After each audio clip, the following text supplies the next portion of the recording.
Imagine a quiet night over the sands of Egypt when the desert wind drifts gently and the stars hang low in a sky, no longer blue but pale gold, reflecting the shimmering dust.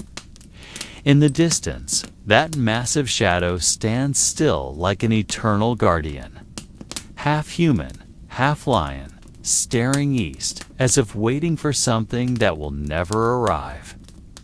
There is no sound except the soft whisper of sand moving between stone and time. Perhaps you are sitting there now, at the edge of the ancient valley, gazing at that colossal creature of stone who has watched the world longer than any kingdom that has risen and fallen beneath it. In that silence, you feel as though the earth itself is holding its breath, and between the pauses of that stillness, something whispers soft, distant, yet real. The night in Egypt has its own way of speaking to the human soul. It does not shout, it does not demand, it merely invites, gently, like the touch of sand brushing against the skin without sound. The wind carries the scent of ancient stone and unfinished history. Starlight falls upon the Sphinx's surface, making its face appear alive, shifting slowly between shadow and light. That's when you begin to realize this place is not just a monument, but a heart still beating from a world that hasn't finished telling its story. Perhaps tonight you can close your eyes for a moment, breathe slowly, and let your imagination wander along the shadowed footprints at the base of the Sphinx. This story is not about the glory of pharaohs or lost gold. It is a story about silence, about the empty space beneath stone, about something that hides among the layers of sand untouched by light. No one truly knows what lies beneath it. Some say it is merely a natural cavity carved by time. Others believe it to be a buried chamber of worship, while some whisper it is a gateway to another realm where Egypt's secrets are hidden from mankind. But tonight, we will not guess. We will not attempt to answer. We will simply listen. The Sphinx, with its calm face and hollow eyes fixed upon the horizon, has seen everything humans have ever done before it. It has witnessed the Nile's floods come and go, heard the prayers of kings who wished to be eternal, seen betrayal, war, love, and loss. Yet it remains silent, a silence not of ignorance, but of devotion to the secret. Within that silence lies something beyond words, something even time itself dares not touch. So tonight, let us walk slowly within imagination, tracing the cool sand beneath the Sphinx's paws, following footprints that may not be real, but can be felt. Close your eyes, listen to the wind. Imagine every grain of sand telling a story of millennia gone by, of hands that shaped the stone, of eyes that once gazed upon that face before closing forever. Within the long breath of the desert lies a story waiting to be told, a story not written on walls, not spoken by priests, not recorded by history. It lives within the echoes unheard, between dust and dreams. And perhaps, as sleep begins to drift toward you, as your consciousness floats between waking and dreaming, you might hear something faint a step beneath the ground, a breath from a hidden chamber. That is where this story begins. The story of the secret beneath the Sphinx. Of a passage not all believe exists, yet every soul who listens to the night has somehow felt. There is no other sound except the long breath of the wind passing between the backs of the dunes and the aged stone that has endured thousands of years. The Sphinx stands motionless, as if it does not know time, as if time itself was born from its gaze. The moon softly illuminates its worn face, revealing fine cracks along its cheeks, carved by storms and sun. Every fissure is like a wrinkle of age, a trace of the world's passage through time. Beneath its long shadow, the night moves slowly, like an ancient heartbeat still pulsing faintly within the earth. If you sit long enough and hold your breath, you begin to hear something not human, not animal, but a vibration from within the stone, from a depth unseen. Amid the cold sand and air, almost devoid of moisture, there is a sense that this desert is not dead. It lives in a way we cannot understand. The sand shifts, shapes change, yet beneath it all, there is an awareness, subtle and knowing, of every step upon it. The old people of Giza used to say, if you speak long enough before the Sphinx, it will eventually answer not with words, but with a feeling that comes from nowhere.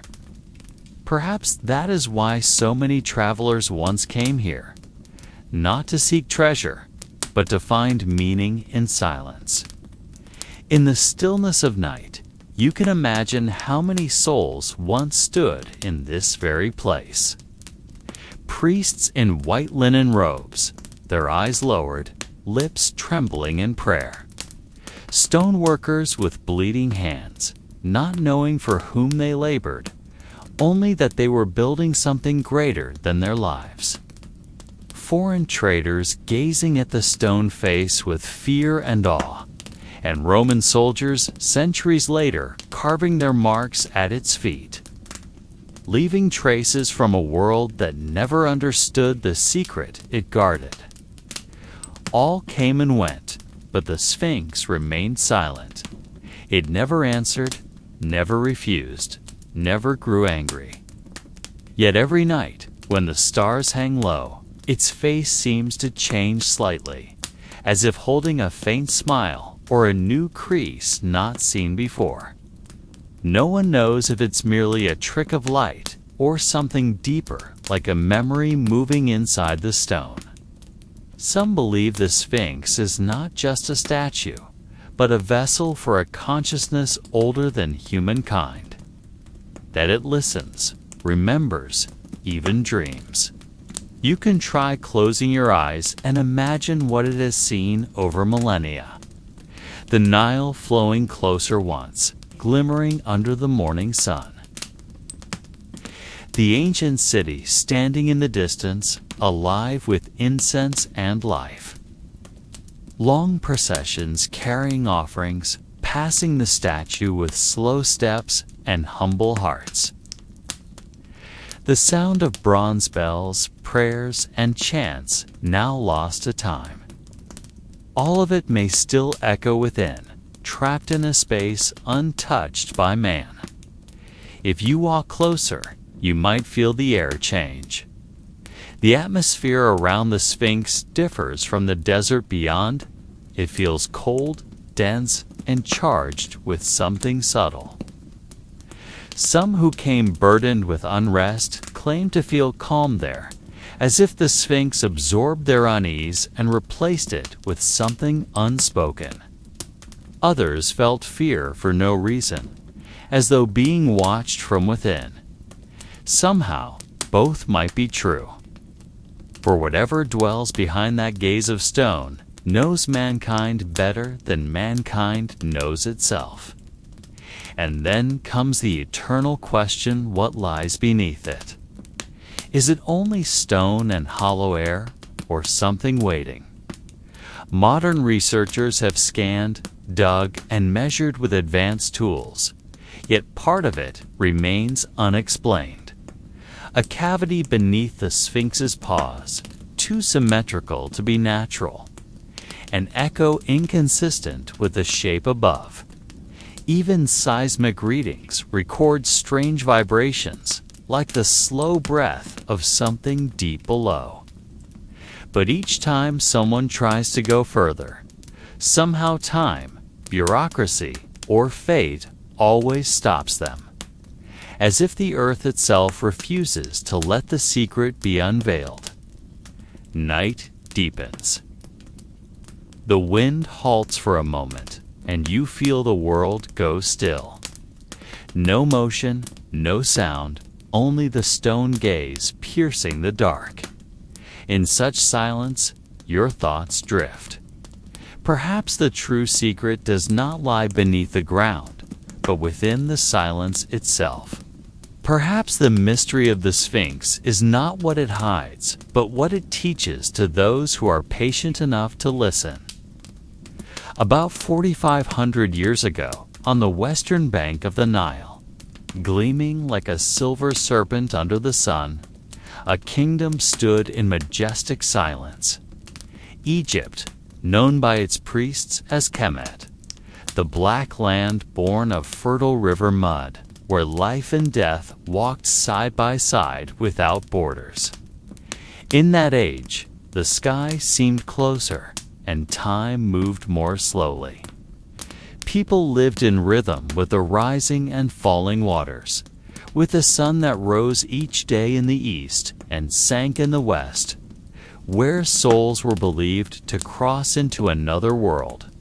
It was there the Sphinx was built, facing east as if to greet each dawn, a reminder of the eternal cycle between life and death. No record remains of who ruled when the stone face was carved. Some historians name Pharaoh Kafir. Others reject it, saying the statue is older than the nearby pyramids. Time has erased certainty, leaving only shadows and speculation. Yet in every grain of sand on the Giza plateau, there is the sense that ancient hands worked not out of obedience to a king, but faith that reached beyond reason. They were not merely building a monument, they were translating the heavens into stone, creating a reflection of divine order upon the earth. The Sphinx, with the body of a lion and the face of a man, is a riddle to the modern world, but to the ancients, it was a symbol of balance.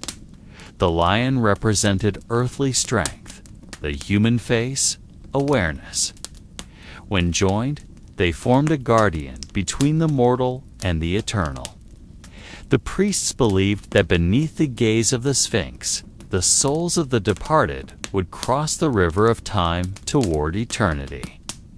Perhaps that is why it was built not only as a royal symbol, but as a spiritual gate where silence itself became the language of gods.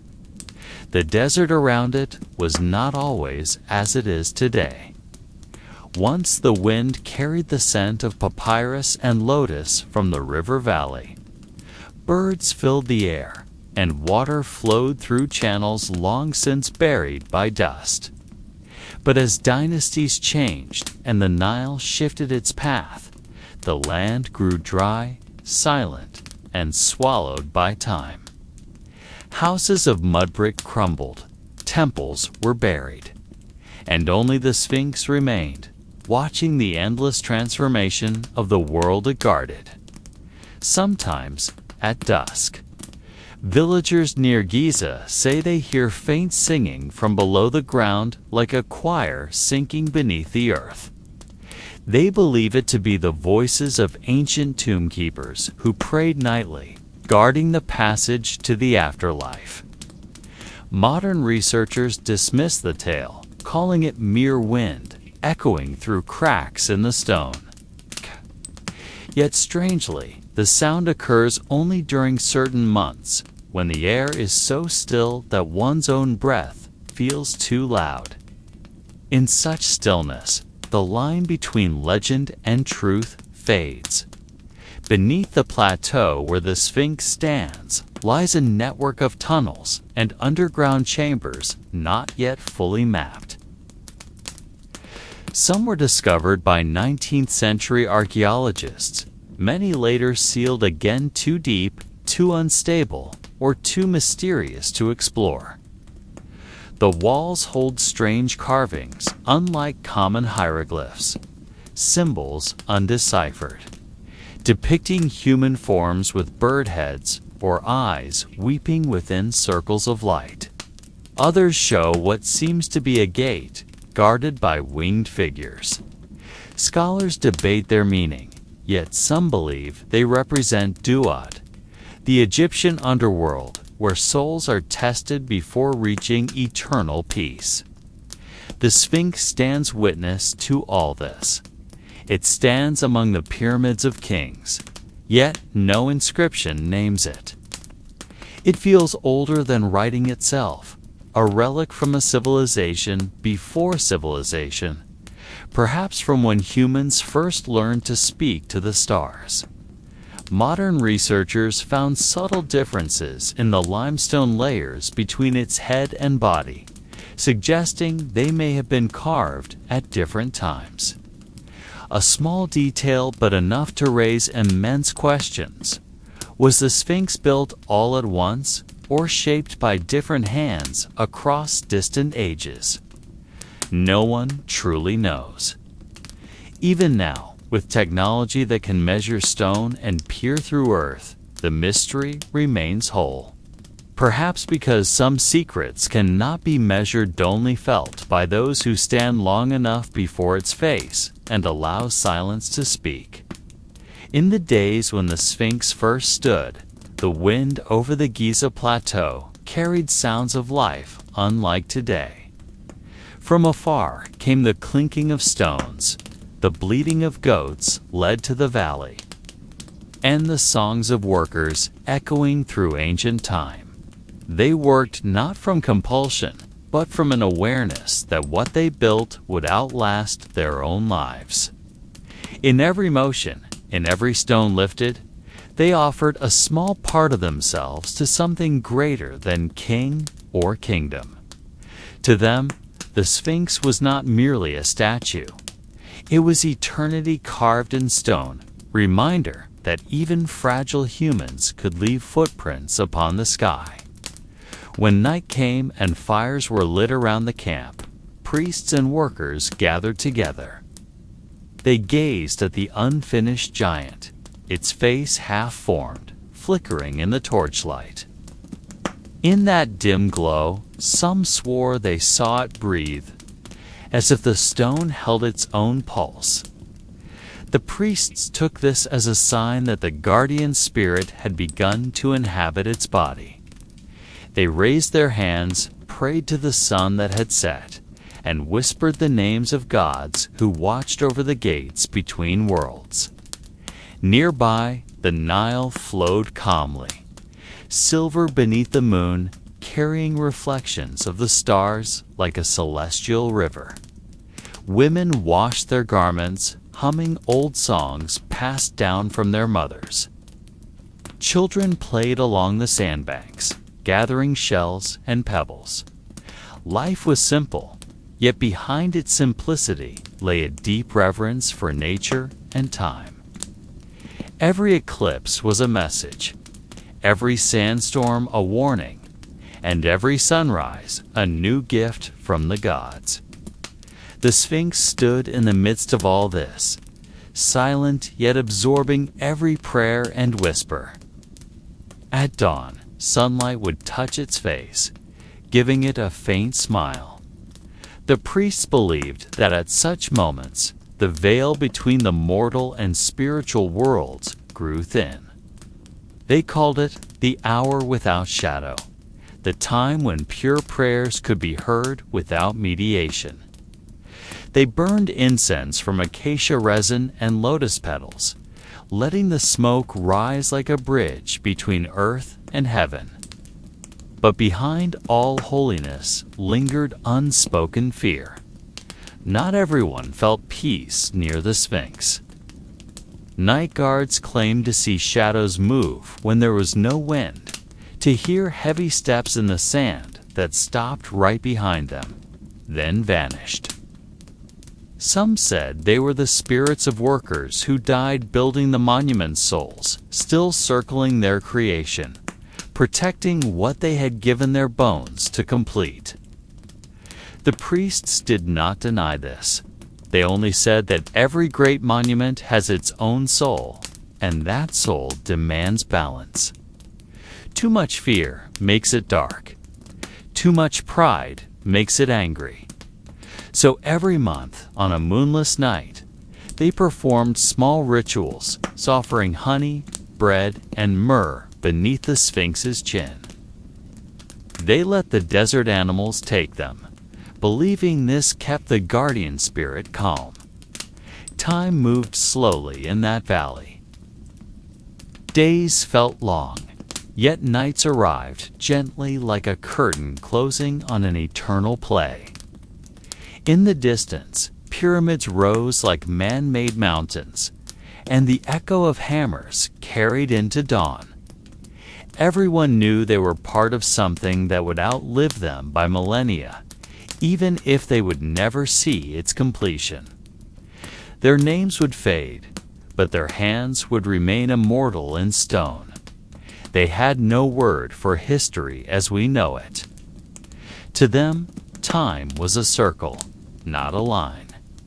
What happened once would happen again, and every grand structure was a reflection of something that had existed before.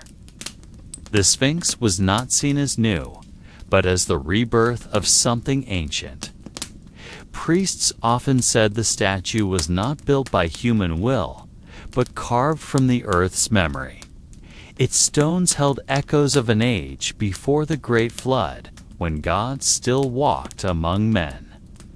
When sandstorms came, covering the sky and swallowing light, people hid indoors, but they believed the Sphinx never slept. Amid the raging wind, it stood unmoved, an anchor of the world. Days later, when the air cleared, they sometimes found the sand around it reshaped, as if something had moved beneath. Yet none dared dig. They knew some things were better left untouched. And so life went on. Children were born, elders died, the river flowed. In every heart lingered a calm that could not be explained, as if the very presence of the Sphinx eased humanity's fear of time and death. In its silence, it reminded them that not every secret must be solved, and not every mystery should be known, for perhaps in not knowing lies the truest peace. Time in the desert does not flow as it does elsewhere. It drips slowly, like grains of sand falling through an endless hourglass. Years turned into centuries, and the people who once sang beneath the Sphinx were replaced by generations who no longer remembered its meaning. The sands moved not only across the surface, but as if driven by their own will. With each season's wind, they piled higher, covering the altars where offerings were once placed, then rising further to touch the cold stone chest. No one knew when the face of the Sphinx began to vanish, only that one morning when the sun rose. Most of its body was gone beneath a sea of silent dust. The remaining priests kept the rituals alive, lighting incense, laying honey and bread, though fewer came to watch. In nearby villages, stories changed. The Sphinx was no longer called the guardian of the sun, but the sleeping spirit. Children were forbidden to play near it, for their parents believed that anyone walking atop the buried sands might hear whispers from beneath the ground, heavy breaths, strange names, or words no one could understand. Fear spread quietly, inherited like memory. The desert began reclaiming what it once gave. The small shrines around the Sphinx collapsed. Pillars broke, roofs caved in. Stones lay scattered like ancient bones. No songs remained, only the wind turning through ruins. A few pilgrims came from distant lands, searching for what lay hidden beneath, but most gave up, unable to breathe in the searing air. A handful stayed, writing on papyrus words lost to time. In that silence, the Sphinx became part of the landscape. Desert birds perched upon its head. Sand snakes coiled between its cracks. Yet beneath that calm, an unease persisted. Some travelers swore they saw faint light glowing at night, as though something beneath the sands still breathed. They thought it the reflection of the moon, but soon realized the glow came from below, from something that was not entirely asleep. Greek writers centuries later tried to interpret it. Some said the Sphinx was the tomb of lost kings. Others, a symbol of forgotten wisdom. A few believed its body contained chambers holding knowledge from a world before the Great Flood. Yet whenever someone tried to dig, winds rose, sand swallowed the work, and nothing came of it. People began to believe the Sphinx defended itself, that its power was not legend but law. Civilizations rose and fell. Egypt was conquered, abandoned, reborn, then silenced again. The Nile kept flowing, witness to ages. The Sphinx endured, half buried, face eroded, eyes fading. Yet at dusk, when the western wind whispered, echoes of the past could still be heard, voices from 1,000 years before. Sometimes a song without words, sometimes a question asking if humanity remembered why it was made. Travelers from faraway lands stood before it in silence. They sketched its face, trying to capture what could not be drawn. Some wrote that they felt watched not with malice, but with a gaze that had seen too much and chosen silence. Perhaps that is what set the Sphinx apart. It was not only a monument, but a living memory. It held secrets even its builders might have forgotten. Old tales claimed that on certain nights, when the full moon reached its peak, one could hear a sound from below a wind that carried rhythm, as if a song was being sung beneath the earth. No one knew its source, but the elders of Giza said it was the chant of spirits who built it, an endless song echoing between the stones. Some nights, villagers swore the sands around it moved in circles like ripples, then froze before dawn. As centuries passed, fear turned into reverence. They no longer spoke its name aloud, calling it instead the sleeper beneath the sun. It became legend, not sculpture. Some saw it as a silent witness to a world older than history. Though its face was worn and its body buried, the Sphinx remained the axis between past and present, between the seen and unseen. No one knows when mankind will truly understand its meaning. Perhaps it was never a message, only a question carved in stone.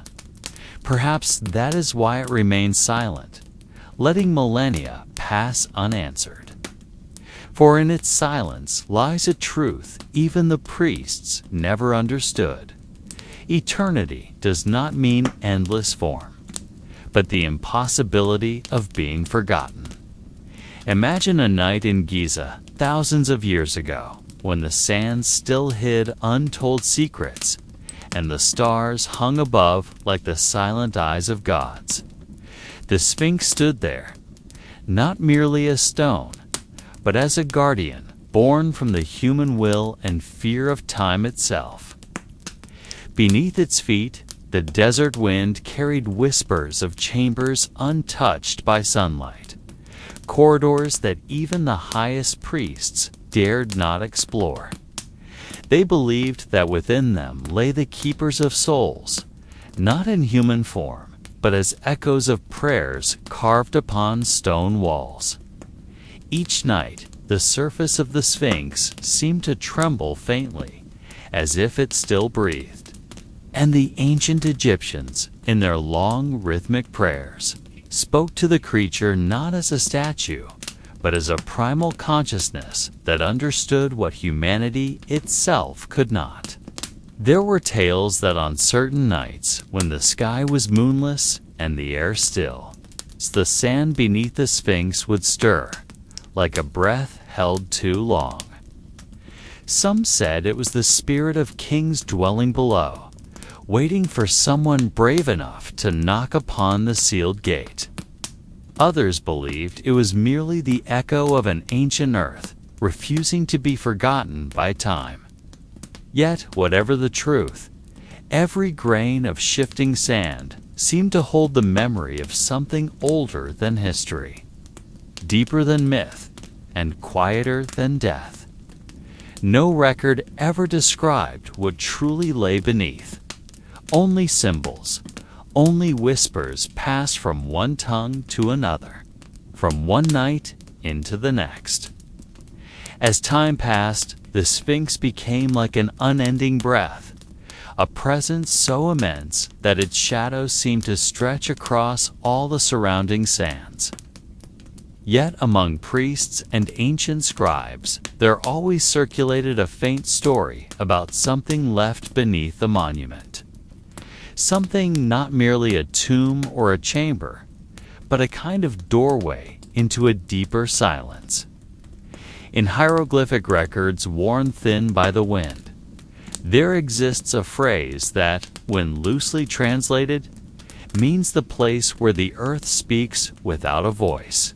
No one knows what it truly means, yet many believe it is a clue to the hidden corridor beneath the Sphinx. A passage, perhaps, built before the pyramids themselves, when humanity had not yet written its own history. Within the shadow of darker theories, some modern archaeologists claim that the chamber was not entirely built by human hands, but by forces beyond explanation, working through a logic of time and form alien to our understanding. The Sphinx stands as a bridge between two realms, the world we can touch and the one that can only be felt through long, unbroken silence. At night, when starlight falls upon its eroded face, it seems as if the stone holds tears that have turned to crystal over thousands of years. And down below, within that sealed hollow, there might still be something that was never meant to be found, something even its builders wished to be forgotten. In that vast quiet, the corridor might still wait for the first brave step, the one that would open the door to a truth that can never be undone. In the years when Egypt was still ruled by kings who wrote their destinies in stone and blood, there existed a period now nearly erased from human memory. It was an age that survives only through fragments of scorched papyrus and half-finished carvings on temple walls. Modern scholars call it the Silent Era, around 3,500 years before the Common Era, when official records suddenly ceased for decades. No wars, no harvest tallies, no temple ceremonies, nothing. It was as if the entire kingdom held its breath in fear. Among the few inscriptions found in Abydos and Giza, there are lines describing the sky turning red for days, sands moving like living creatures, and temple guards hearing voices from beneath the ground. Those voices did not come from chambers below, but from something deeper, from the heart of the earth itself. Vibrating with an ancient awareness, the high priests ordered all excavations on the western plateau to be stopped, and many great statues were buried again beneath the sand, including one believed to be the early form of the Sphinx itself. In legends whispered among the priesthood, it is said that the builders uncovered a chamber filled with heat like fire, but that did not burn. A red light pulsing like the breath of a sleeping being. They called it the belly of the sun, a place where a spirit had been imprisoned since the age of the gods.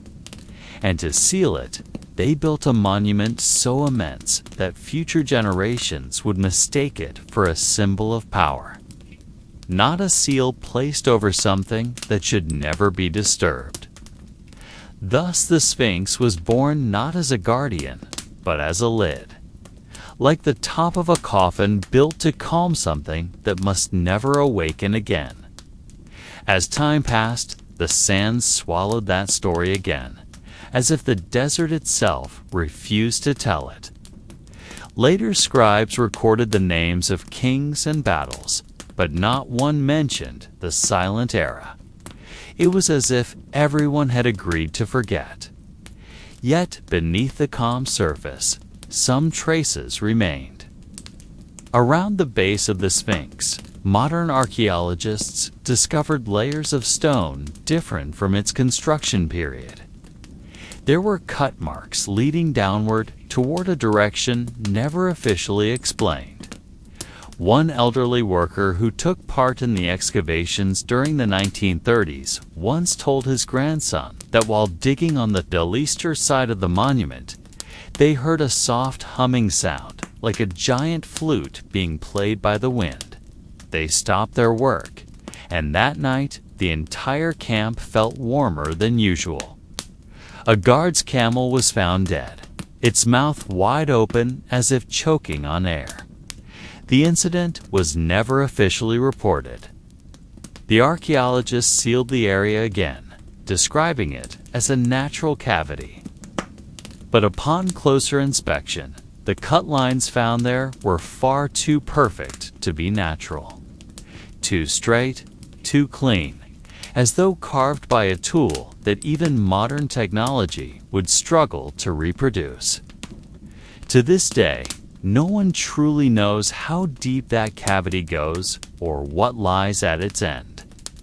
Some theories claim that beneath the Sphinx is an ancient chamber of worship, where high priests performed rituals to calm the spirit of the earth.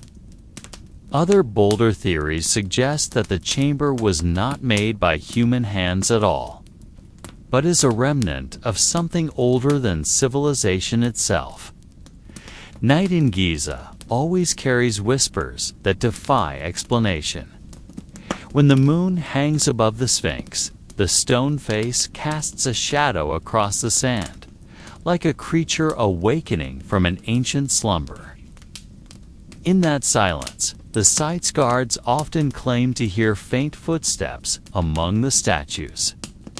There is no wind, no people, yet the sound is undeniable. Some of the older guards refuse to patrol the area after dark. They say the sound comes from below, from the depths untouched by sunlight. Archaeologists dismiss it as mere hallucination, the result of exhaustion and the desert's shifting temperature. But if you stand there long enough, between the Sphinx's massive, cracked paws, you can feel a faint vibration beneath your feet, like a heartbeat trapped beneath stone. In the notes of a French researcher who visited in 1921, he wrote that his compass needle spun wildly as he approached the southeastern side of the monument. He recorded that other metallic instruments behaved strangely as well, as if an invisible magnetic field pulsed beneath the ground. His findings were never widely published, dismissed as irrelevant to archaeological study. Yet years later, an Egyptian geophysicist conducted seismic mapping in the same area and discovered a vast cavity, approximately 20 meters beneath the sand's surface. He did not claim it was man-made, but he did not deny the possibility either. The archaeological world was split in two. Some demanded deeper investigation, while others remained silent, as though afraid of what might be uncovered below. Now, whenever night descends and the stars fill the desert sky, the shadow of the Sphinx deepens, and its eyes seem to stare eternally eastward, toward the place where the sun always returns. Some locals believe the Sphinx is not merely a guardian of tombs, but a gatekeeper between the world of the living and the world of spirits. They call it Al-Haris, the silent watcher who speaks only through dreams. Many older Egyptians claim to have dreamed of the Sphinx, watching them without blinking, as if trying to convey something that cannot be put into words. Perhaps it is only imagination, or perhaps something truly waits beneath the sands, something ancient that never forgets. Most visitors see the Sphinx merely as a colossal stone monument, silent beneath the Egyptian sky. But to those who have studied it for years, that silence feels like a subtle form of communication. The limestone that forms its body has endured thousands of years of wind and sandstorms. Yet within the cracks of its surface lies a layer of time still holding secrets. In daylight, the heat makes the air tremble around the statue. And if one stands long enough near its jaw, a low hum can be faintly heard, like the pulse of the earth itself. Some researchers claim it is merely the sound of wind echoing through underground cavities, but others believe it comes from an ancient mechanism yet to be uncovered. In ancient Egyptian tradition, sound was often seen as a bridge between the human and the divine. They believed certain tones could awaken spirits, open gates, or even move stone. Perhaps it is no coincidence that the Sphinx, half human, half beast, was built in a place where the earth's resonance feels strongest. There is an old legend told by the Bedouins living near Giza. They call the Sphinx Abu al-Hal, the father of terror. It is said that on certain nights, when the desert winds shift the sands, a faint chanting rises from below, as if a group of voices were reciting prayers in a language long forgotten. They believe it is the song of the architects and priests buried alongside the monument's secrets, ensuring that no mortal could ever replicate their creation. It might sound like folklore, yet modern archaeologists studying the area have indeed found remnants of sealed chambers beneath the statue, corridors blocked by massive stones that seem intentionally placed to prevent human entry. Each time an attempt is made to remove one of these stones, their tools malfunction or sudden sandstorms appear, forcing workers to retreat. There is no definitive scientific explanation, only coincidences that repeat too consistently, as though a gentle warning not to venture too deep. The Sphinx has stood as a silent witness to civilizations that rise and fade. It has seen the pyramids built, empires flourish, and the desert reclaim everything once more. To the ancient Egyptians, time was not a straight line, but a circle endlessly repeating. Everything that has happened is happening, and will happen again. Perhaps that is why they built monuments that seem eternal, like the Sphinx and the pyramids, to ensure the soul of their civilization never truly disappears. When we gaze upon the Sphinx today, perhaps what we see is not merely stone worn by time, but a reflection of every age that ever existed, past, present, and future.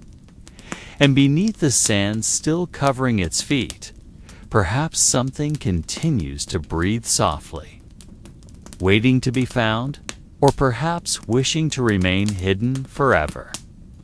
When night falls over the Giza plateau, the shadow of the Sphinx grows longer and darker, like a stroke of time separating the world of men from something far older. The air that burned during the day turns cold and sharp, and the stars begin to appear one by one over the desert sky. Many believe that the form of the Sphinx aligns with the constellation of Leo, the lion, and that the monument was deliberately constructed as the Earth's mirror to the heavens above. If that is true, then each stone in its body is not merely a work of human craftsmanship, but part of a cosmic map linking the land to the stars. In the ancient past, Egyptian priests would gaze at the night sky and read the fate of the kingdom from the stars. They believed that the gods spoke through celestial light, and that the Sphinx was their interpreter in this world. However, there is an odd account from the 19th century describing certain nights when the Sphinx's eyes seemed to glow like embers. A traveler named Richard Layton wrote in his journal that on a particular summer date, when the moon was low in the western horizon, light would reflect from 2 points on the Sphinx's face, directly from its stone eyes. The light, he claimed, was not a natural reflection, for it appeared to emanate from within the stone, as if something behind it glowed faintly. The locals accompanying him refused to approach, saying that when the Sphinx's eyes shine, the spirits of ancient guardians awaken. They called it the Watcher's Breath, a sign that the gate between the human world and the spirit realm had briefly opened. Layton dismissed the superstition, yet he wrote that after that night, whenever he slept in his tent near the monument, he heard soft footsteps circling in the sand, as if someone were walking in loops, waiting for something. When modern archaeologists re-examined these old accounts, they found that at certain times of the year, the Sphinx's eyes do align with specific stars in the eastern sky, and at that exact moment, light reflects at a peculiar angle. Yet their calculations could not explain why the light appeared to come from within the stone itself. Some scholars speculated that the Sphinx's eyes might once have been adorned with gemstones such as obsidian or lapis lazuli, long since lost. But no direct evidence remains. If those stones truly existed, they might not have been mere decoration, but symbolic keys, parts of a sacred ritual or system of signs known only to the ancient priests of Egypt. For the Egyptians, light was not just a natural force, but divine essence, the bridge between soul and eternity. The pharaoh himself was seen as the son of the sun, and every ray of light was thought to hold the power of rebirth. Thus, the Sphinx's eastward gaze directly toward the rising sun may not be coincidence at all, but a sign that it was built as the guardian of renewal. Beneath its body, there may lie more than corridors or chambers. There may rest the ancient code of death and resurrection, repeated each dawn over the desert horizon. The Sphinx is not merely stone. It is memory.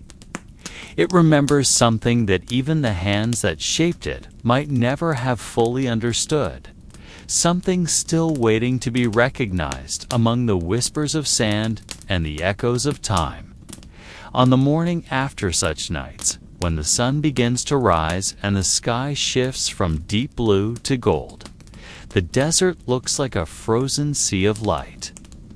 The cold sand slowly reflects the sunlight, creating a soft shimmer around the feet of the Sphinx, as if it stands upon a living carpet of gold. The guards and workers who watch over the site often say that mornings in Giza possess a strange kind of silence.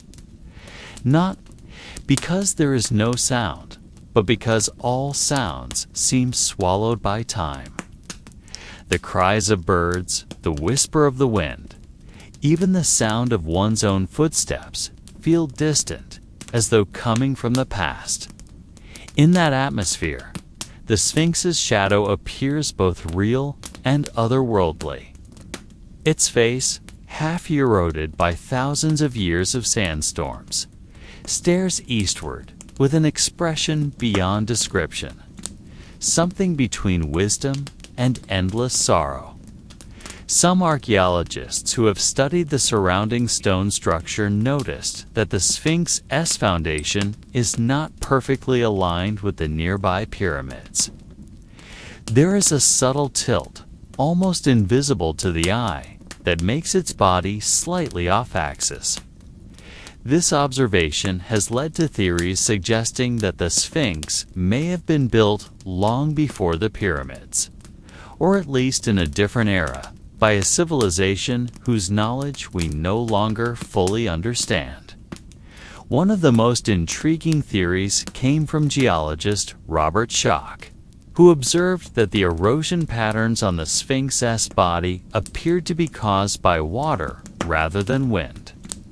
If true, that would mean the monument stood there thousands of years before Egypt became a kingdom, during an age when the Sahara was still filled with rain and small rivers.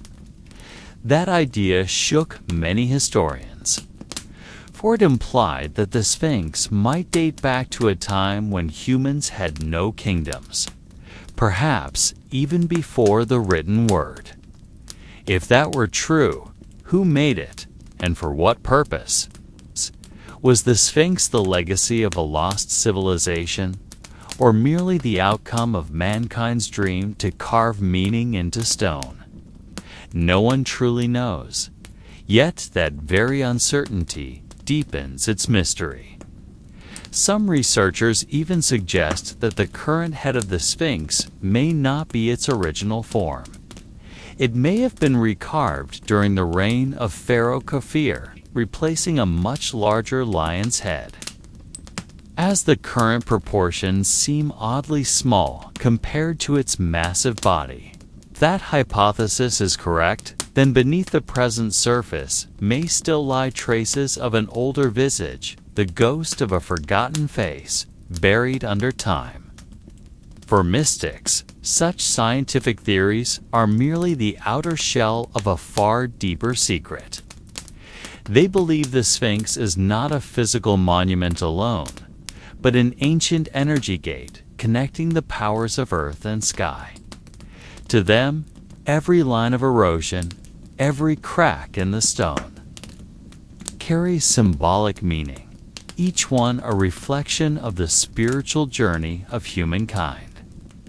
This Sphinx becomes a silent embodiment of the eternal question: where do we come from, and where shall we return?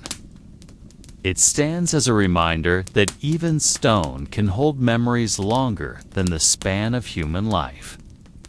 In the soft morning light, its face appears gentler, almost alive, as if it watches every passerby with the same gaze it has held for millennia.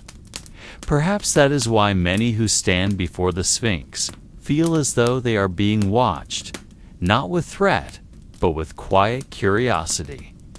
They feel something difficult to define, a blend of awe and fear, closeness and distance, as if the Sphinx knows something that can never be spoken, something only understood through long silence, in the fleeting moment when the first sunlight touches the crown of its head. By midday, the air around the Giza plateau turns into layers of shimmering heat floating above the sand.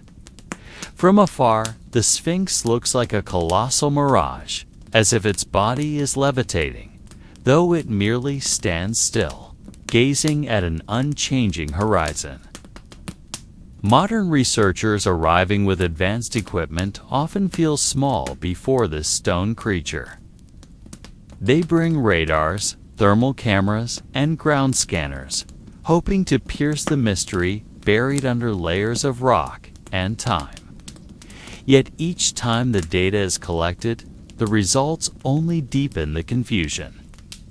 There are hollow spaces beneath its front paws, cavities under its chest, and a narrow passage on the northern side that remains uncertain whether man-made or natural. Every clue feels like a missing piece of an unfinished puzzle, as if the Sphinx itself chooses to conceal part of its own secret. In the 1990s, a joint Egyptian-American team conducted geophysical surveys using sound and electromagnetic waves. Their findings revealed a large anomaly beneath the statue, rectangular in shape and about 20 meters deep. Some researchers believed it to be an artificial chamber, perhaps a shrine or a stone library containing records from before recorded history. They gave it a mythical name, the Hall of Records, said to preserve knowledge from a civilization predating Egypt. The theory sparked fierce debates among academics. Some dismissed it as fantasy without evidence, while others could not ignore that the anomaly was real, measured and recorded, even if never accessed. Unofficial reports even claimed that the Egyptian government once restricted certain areas around the Sphinx for classified excavations. Some said they found a small stone door on the statue's flank, but when opened, it led to nothing but hollow air and solid rock, as if the passage had been carved to deceive. Others believed the true entrance lay far beneath the sand, buried under thousands of years of erosion and the desert's shifting face. In local folklore, guides still tell stories of a night watchman who once saw a faint blue glow rising from beneath the Sphinx during a sandstorm. He said it pulsed slowly like breath, emerging and fading, as though the stone itself were alive. No one knows whether the story is true, but tales like these persist, passed from mouth to mouth, like secrets refusing to die. If one stands directly before the Sphinx's face at noon, when the sun is at its peak, the statue's shadow falls precisely between the horizon of the pyramids. This creates a strange optical illusion, as if the Sphinx were part of an ancient celestial design. Some archaeoastronomers suggest that this alignment was intentional, not coincidence.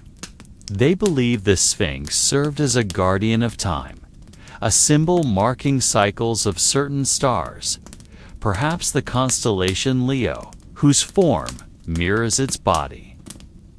If so, then the statue is not merely art, but part of a cosmic instrument engineered to endure the ages.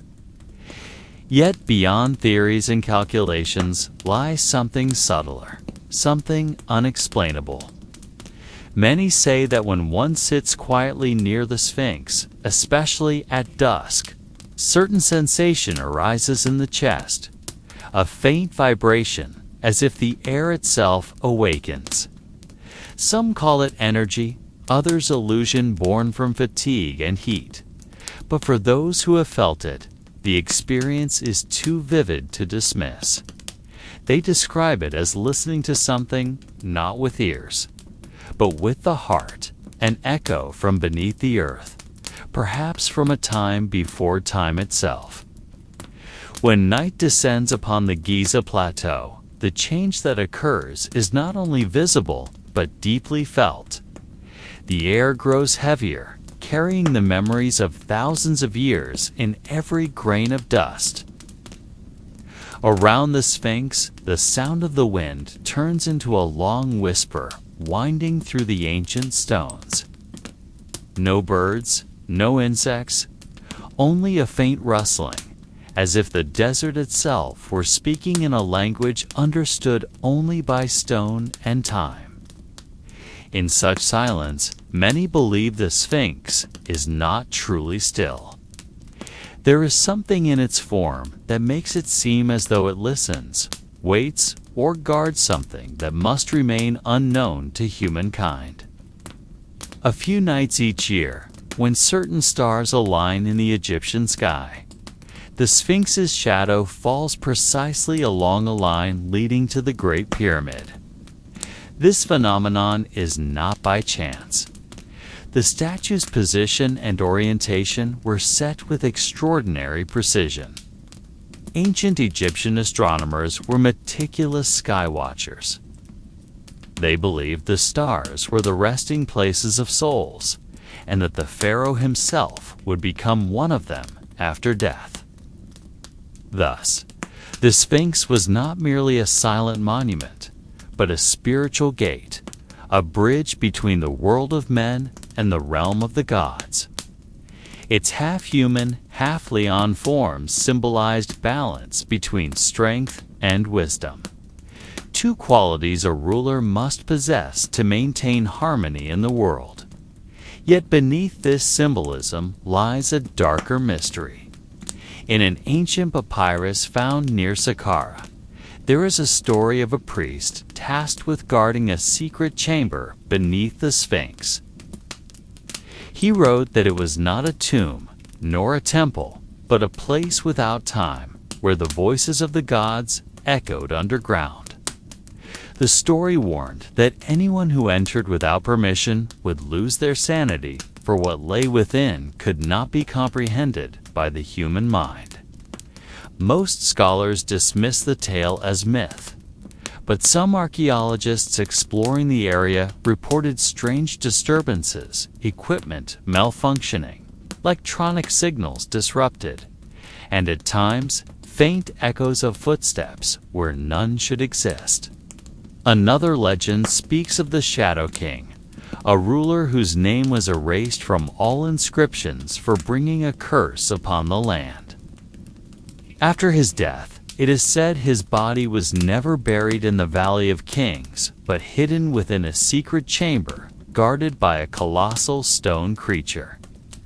Some believe the Shadow King sought forbidden knowledge to challenge the gods themselves, and that the Sphinx was built not to honor him, but to contain him.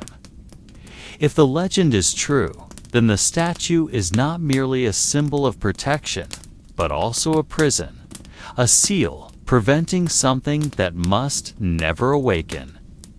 From ancient times to this day, mystics, scholars, and adventurers have journeyed to Giza, hoping to uncover the truth. They bring theories, rituals, even prayers, yet none truly know what lies beneath the great stone figure. Every generation leaves its own trace, and each time one mystery is revealed, another deeper one emerges. Perhaps that is how the desert works, patiently swallowing secrets, waiting for the right time to let them rise again.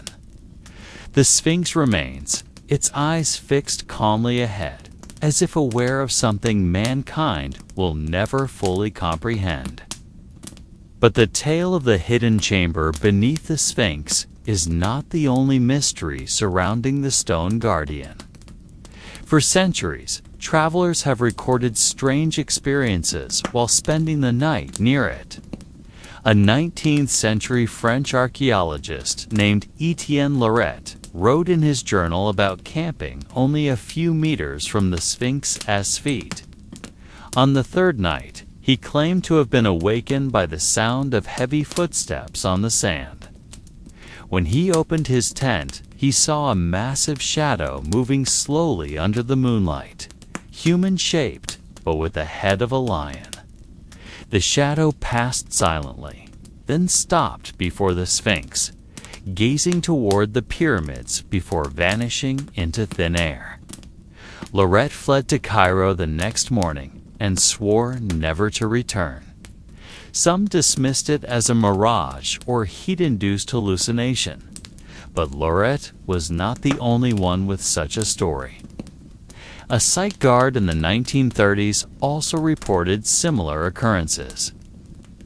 He claimed that during full moon nights, the sand around the Sphinx trembled faintly, as if it were breathing. Sometimes there was a distant growl echoing from underground. He tried to ignore it, but one night he saw a faint light emerging from a crack near the statue's chest. As he approached, the light vanished, replaced by a whisper in an unknown language, soft yet chilling. After that night, the guard resigned and disappeared without a trace. No one ever found him. Stories like these became part of modern Egyptian folklore, passed from mouth to mouth among guides, diggers, and locals. They call the Sphinx Abu al-Hal, Father of Terror. The name itself reflects both reverence and fear toward the statue that is said to walk within dreams. Some claim that the Sphinx visits them in their sleep, asking ancient riddles, much like the legend of Oedipus in Greece. Those who fail to answer awaken with a foggy mind, as if something has been taken from them. In every story, dreams of the Sphinx share the same feeling that one has glimpsed a truth not meant to be remembered. In the 20th century, when radar technology began to be used to scan beneath the Earth, several research teams detected anomalies under the Sphinx. Hollow spaces that didn't match the natural limestone structure. These findings were later confirmed using modern georadar, revealing a large cavity beneath the Sphinx's front paws. Yet, the Egyptian government refused excavation, citing preservation reasons. Some scientists suspected the real reason was to prevent the discovery of something that could rewrite the entire history of ancient Egypt. Meanwhile, alternative theories flourished.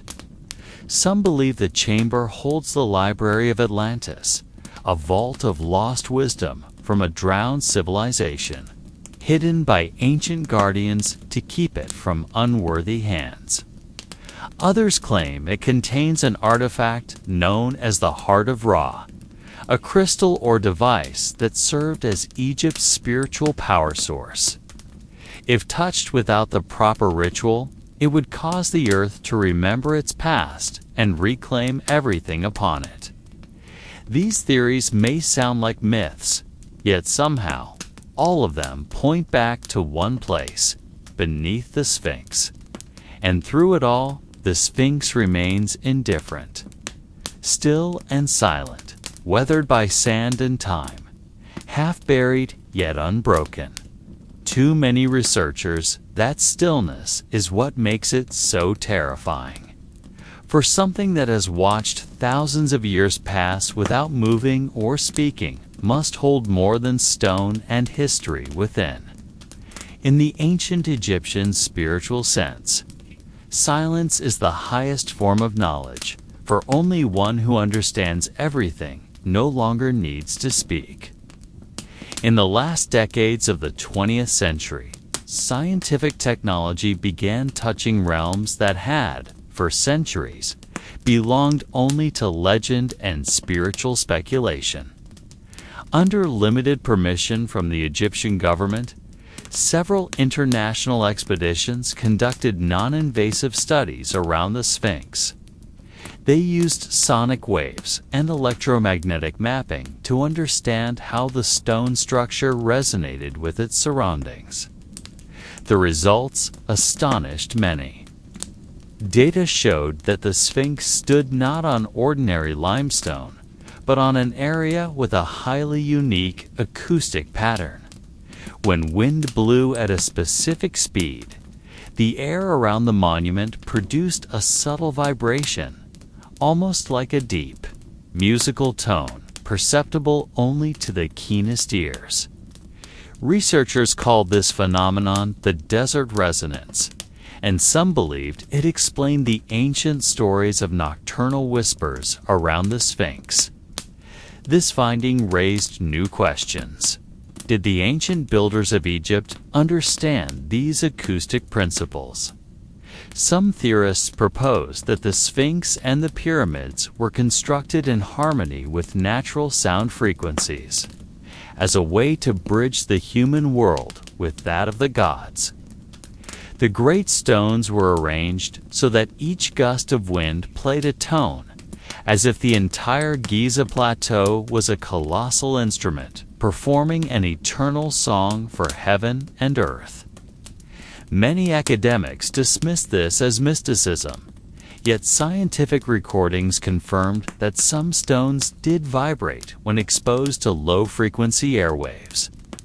This suggested that ancient Egyptian architecture may have been not only visual and symbolic, but also sonic and spiritual. In a 1998 interview, a physicist named Dr. Leon Harper described the Sphinx as a natural resonator. He presented measurement data revealing a focal point within the statue, S-chest, where sound waves from different directions converged and reflected. He called it the Chamber of Eternal Echo. According to Harper, if one stood precisely at that line on certain nights, one could hear a faint echo, not from outside, but seemingly from within the stone itself. He offered no clear explanation for how this might occur, but his words carried an unmistakable sense of awe. Some of his team members even claimed to have heard something resembling a short chant when their instruments reached specific frequencies. The discovery caused a stir among archaeologists. Many dismissed it as a natural acoustic phenomenon, while others sensed something deeper. If the Sphinx truly resonated with natural sounds, it might not be merely a monument, but a kind of spiritual communication device. In ancient Egyptian belief, sound was the essence of life. Words were thought to possess creative power, and names were the keys to eternal existence. To speak a true name was to awaken the soul it belonged to. Perhaps that is why the Sphinx has remained silent for millennia, because only the right sound could awaken it. Some younger archaeologists attempted to replicate the resonance conditions. They set up sound wave generators near the monument and tuned them to match Harper's recorded frequencies. The results were remarkable. The sand around the Sphinx appeared to vibrate softly, and their equipment captured a low hum that swelled, then faded slowly. No one truly knew what had happened, but soon after the experiment, the power system at the site failed for 13 minutes. When electricity returned, every device registered a small anomaly. The temperature beneath the Sphinx's chest had risen by 2 degrees, even though the desert night was cold. The incident was never officially reported, but the story spread quietly among scholars. Some witnesses said that during the blackout, they saw a faint light glowing upon the Sphinx's face, like fire reflected from a far distance, though no such light existed nearby. Afterwards, the stone surface felt warmer and carried a faint scent of rain-soaked earth. Perhaps it was coincidence, perhaps illusion.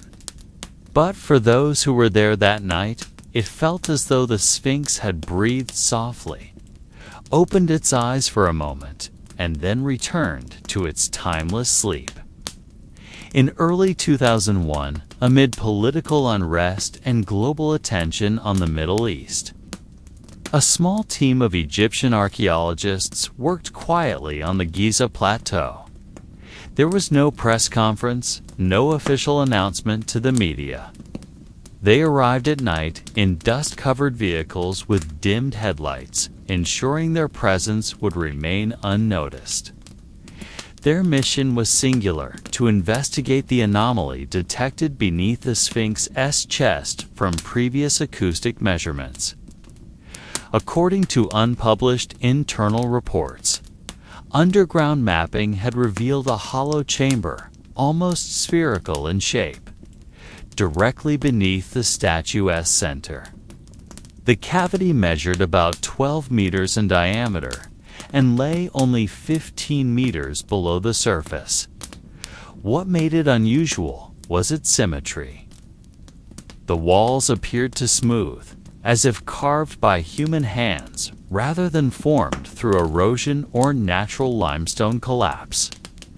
The team, led by Professor Ahmed Saleh, began excavation cautiously. They used a small drilling rig and inserted a fiber optic camera through a narrow hole no wider than 2 centimeters. The camera descended slowly, passing through dry sand, then a hard layer of limestone.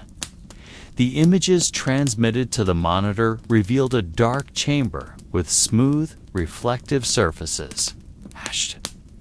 Upon the walls were strange markings. They did not resemble hieroglyphs, but appeared as spirals and intersecting parallel lines. Professor Saleh described them as resonance patterns, reminiscent of sound waves rippling across water. As the camera explored deeper, something appeared at the chamber's center, a small black object, roughly the size of a water jug, resting on a mound of sand.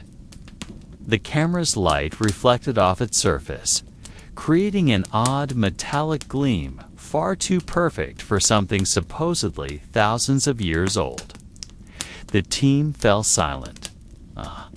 None dared speculate, but their faces shared the same expression, all laced with unease. Moments later, the camera abruptly lost signal. The last frame recorded showed a fleeting shadow resembling a human hand moving across the lens, though the chamber was believed sealed for millennia. Attempts to reconnect failed. The signal was gone, and even the generator powering the system suddenly died despite having full fuel. The desert air grew colder. Professor Saleh halted the operation immediately. He ordered the site to be sealed and the hole refilled. Notes from that night were locked away in a confidential file known only to 3 core members of the team. The official report to the Ministry of Antiquities stated merely that the excavation was aborted due to unstable limestone conditions. No mention of the chamber, no photographs, no trace of what they had seen. 2 weeks later, however, a technician from the project was found dead in his Cairo apartment. Police ruled it a suicide, but rumors said he had been terrified in his final days. Friends recalled that since the night of the dig, he had suffered recurring dreams of a stoned face speaking in a language he could not understand. In those dreams, the Sphinx called to him, urging him to return to the desert, as if something there remained unfinished. From that point on, talk of a Sphinx curse resurfaced. Foreign media sought answers, but the Egyptian government offered no comment. A year later, in 2002, Professor Saleh left Egypt and never returned. He reportedly lived reclusively in a small Greek village, avoiding interviews and living in silence. In a letter sent to a colleague at Cairo University before disappearing, he wrote a single haunting sentence that would later circulate among scholars. The Sphinx is not the guardian of Egypt's secret. It is the secret itself.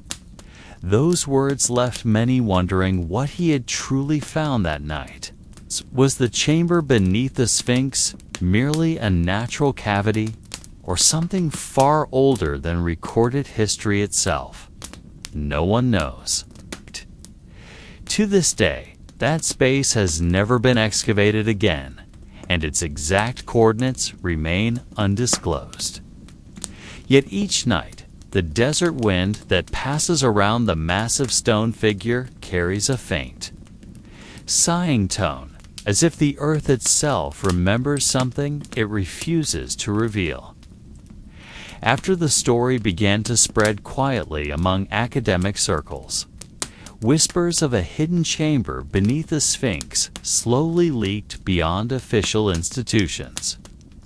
There were no scientific publications, yet private notes and anonymous emails sent to several major universities in Europe fueled speculation.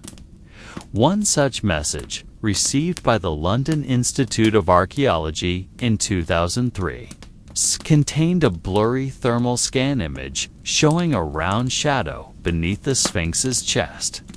No name, no signature, only a single sentence beneath the image: "The eye is not sleeping." That line ignited heated debates among scholars fascinated by ancient Egyptian mysteries. Some dismissed it as a hoax, while others saw it as a veiled warning that someone or something was indeed watching. Alternative media, then emerging on the early internet, seized upon the rumor. Online forums dedicated to conspiracy theories and hidden archaeology buzzed with speculation. Some believed the chamber was the entrance to the Hall of Records, a legendary library said to preserve the wisdom of a civilization predating Egypt itself. Others tied it to Atlantis, claiming that the Egyptians were merely heirs to an older, lost knowledge. Yet amid the noise and exaggeration, quieter voices emerged, those of historians seeking to understand the story, not as fantasy, but as a mirror of humanity's fear of the unknown. They argued that perhaps what people truly feared was not the secret itself, but the consequences of unveiling it. Meanwhile, in Cairo, the authorities remained silent. No confirmation, no denial, just silence, which only deepened curiosity.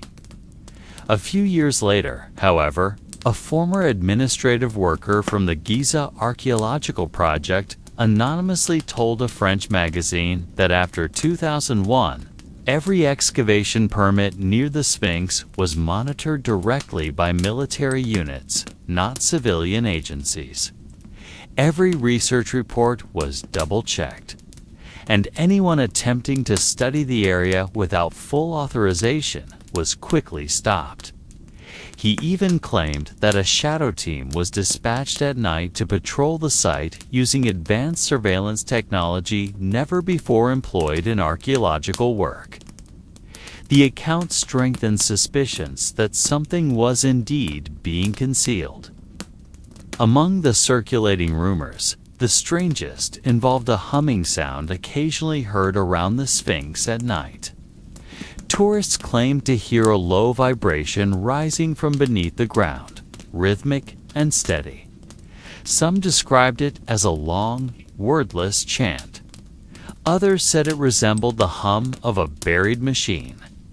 A Russian scientific team visited in 2005 to record the phenomenon, but their results were never released. One member reportedly said that the sound repeated in deliberate intervals, like a frequency, not a natural echo. Years later, a German university analyzed old acoustic data taken near the monument. They found traces of layered resonance, the kind that could only occur if there were a chamber below. Built with smooth, solid walls, perhaps of material unlike natural limestone. In their internal report, they used the term harmonic cavity, suggesting it might have been designed to amplify or reflect sound at specific frequencies. One acoustics professor theorized that such a chamber could have been used in ancient religious rituals to communicate with the realm of spirits. Once again, the report was never officially published. The rumor reached a fever pitch when an alleged recording surfaced online. It was a 2-minute audio clip of a low, vibrating tone, like a deep breath exhaled by the earth. Some listeners reported dizziness or unease after prolonged listening. Others claimed to hear faint whispers hidden in the background, forming patterns almost like language, though none could decipher it. The Egyptian government dismissed it as a digital fabrication, but many felt the explanation came too quickly and too neatly. By then, the legend of the Sphinx's hidden chamber had evolved beyond archaeology into a kind of modern myth. Books were written, documentaries filmed, and countless theories proposed. Yet beneath all the noise, one impression endured, that beneath the silent stone monument, something waited. Not treasure, not creatures, but an ancient stillness older than words. A stillness that seemed to watch humanity with patient calm, waiting for them to stop searching. And perhaps that was the true secret, not to be discovered, but to be remembered, quietly. 20 years after the first rumors surfaced, a young archaeologist named Layla Hassan returned to the Giza plateau with a different purpose. She was neither a tourist nor a researcher seeking fame. She came with a quiet but restless determination. Carrying a small leather-bound journal once owned by her late father, an engineer who had worked on the early 2000s underground scanning project. The notebook contained only a few pages, most filled with hand-drawn sketches that resembled the layout of an underground chamber, marked with coordinates and short, cryptic notes. On the last page, in faint ink, there was a single line: "If they are right, the Sphinx does not only watch the past, but guards the future." The words had haunted Layla ever since she found the book among her family's old documents 5 years earlier. Layla had grown up surrounded by stories of Egypt's mysteries, yet her father rarely spoke about his work at Giza. She only remembered one night from her childhood when he returned home pale and silent, refusing to talk for hours. From that day on, whenever the Sphinx appeared on television, he would quickly change the channel. Now, 2 decades later, Layla sought to understand what truly happened. She had received official permission to study the geological stability of the Sphinx's foundation under an international research grant. Officially, her project was about rock formation and preservation. But deep down, she knew her purpose went beyond science. She wanted to know whether the chamber in her father's sketches was real, or just the creation of a man trapped between myth and memory. On her first day, the experience felt like stepping into a dream she had known all her life. The Sphinx stood silent, its gaze fixed eastward, eyes carved in timeless vigilance. The surrounding sand shimmered in the morning sun, carrying the dry scent of age and dust. Layla moved slowly, noting every minor crack and difference in color, paying attention to details that others might miss. On the western side, she noticed stones that looked older and more weathered, as if replaced many times over millennia. That same area was marked in her father's notes with the words anomalous density, a sign of strange. readings during the sonar scans. That night, after the workers left, Leela sat near the Sphinx's paws, notebook open on her lap. The desert wind brushed against her face, and the sand shifted in tiny patterns like breath. She turned on a small lamp and looked up at the Sphinx from below, wondering what lay behind those ancient eyes.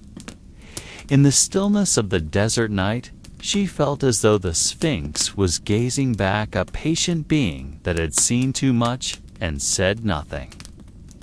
She didn't feel fear, only a heavy stillness, the kind that belongs to something eternal. A few days later, her team detected something unusual. When scanning beneath the Sphinx's chest with ground-penetrating radar, he picked up a faint echo, an elongated oval shape, roughly the size of a small underground chamber. The coordinates matched almost exactly with those from her father's notebook. But when Layla reported the anomaly to local authorities, the excavation was immediately halted. The reason was short and formal. The area was under full protection and required military clearance. Her requests for further permits went unanswered. That night, she couldn't sleep. Sitting on her hotel balcony, overlooking the dark silhouette of the pyramids, she studied the radar image again, an oval shadow beneath the Sphinx, a shape that might be nothing or everything. Her father's words echoed in her mind, that Egypt's secrets were never meant to be discovered, only respected. Yet something inside her refused to stop. It wasn't ambition that drove her, but a quiet sense that something was calling, not to be exposed, but to be heard. The next day, she returned to the site under the pretext of collecting leftover instruments. Walking alone beyond the ropes, she moved toward the western side, where the sand seemed looser. As she bent down, the tip of her shoe struck a small stone that felt out of place, smoother, colder. She brushed away the sand to reveal a small square slab etched with a faint carving, a closed eye. The sand around it felt cooler than the air, as though the ground itself breathed differently there. She stared for a long time before covering it again, saying nothing. That night she wrote in her journal, "Perhaps the chamber was never meant to be found. Perhaps it exists only to wait, like the Sphinx itself." She closed the book gently, realizing that some mysteries are not uncovered by tools or logic, but by listening to how the earth remembers. The next night, Giza felt quieter than usual. The wind that normally swept across the desert seemed to have paused mid-air, creating a silence that felt unnatural. Leela stayed awake inside her research tent, the small lamp flickering dimly beside her. Outside, the desert stretched endlessly, an ocean of darkness without edges. She tried to reread the survey data from the day, but her mind kept returning to the stone she found the day before, the one carved with a closed eye. There was something about that symbol that felt familiar, as if she had seen it before. She reopened her father's old journal and flipped through the pages again. Inside the back cover, she found something she had missed earlier, a faint sketch of the same closed eye, drawn in faded ink, as though it had been hidden intentionally. A chill ran down her spine. She stared at the mark, searching for its meaning. In ancient Egyptian mythology, the eye often symbolized protection and divine vigilance, but a closed eye was different, uncommon, almost taboo. It might represent eternal sleep, death, or silence among the gods. In her mind, a strange thought emerged. What if the Sphinx was not merely a guardian of secrets, but a tomb for something older than the pharaohs themselves? She recalled old tales of desert spirits guarding the boundary between the living and the dead, entities that would awaken only when humans tried to unseal the forbidden gates. Just as her thoughts began to drift, the lamp in her tent flickered. Not from wind, but as if the air around her had thickened. Shadows on the wall stretched and contracted again. Lila glanced around, her pulse quickening, but her mind calm. She knew the desert often played tricks on weary eyes, especially on nights this silent. But this felt different. A faint sound began to rise outside, like sand being dragged by a slow wind, rhythmic, deliberate. Not random, but like a whisper repeating in a language she couldn't understand. She grabbed her flashlight and stepped out into the cold air. The night had an unfamiliar chill, heavy and dense. Her footprints left soft impressions on the sand. The Sphinx loomed in the near distance, half-lit by the crescent moon. Under that pale light, it looked alive, almost breathing. Lila stared for a moment, then began walking toward it. The closer she got, the clearer the sound became. 'Twas like a deep hum coming from within the ground, not from a direction, but from beneath her feet. She knelt and pressed her ear against the sand. The hum was stronger now, a deep vibration, like the earth itself speaking in a forgotten tongue. She took a deep breath, trying to quiet her racing thoughts. It could have been explained scientifically: vehicle vibrations, geological shifts, or wind resonating through underground spaces. Yet something inside her, something ancient and unscientific, told her this was not random. She looked toward the Sphinx and under the moonlight. For just a fraction of a second, its stone eyes seemed to glimmer. Lila stepped back.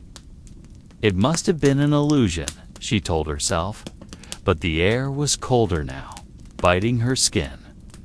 Her gaze moved to the western flank, the place where she had found the carved stone.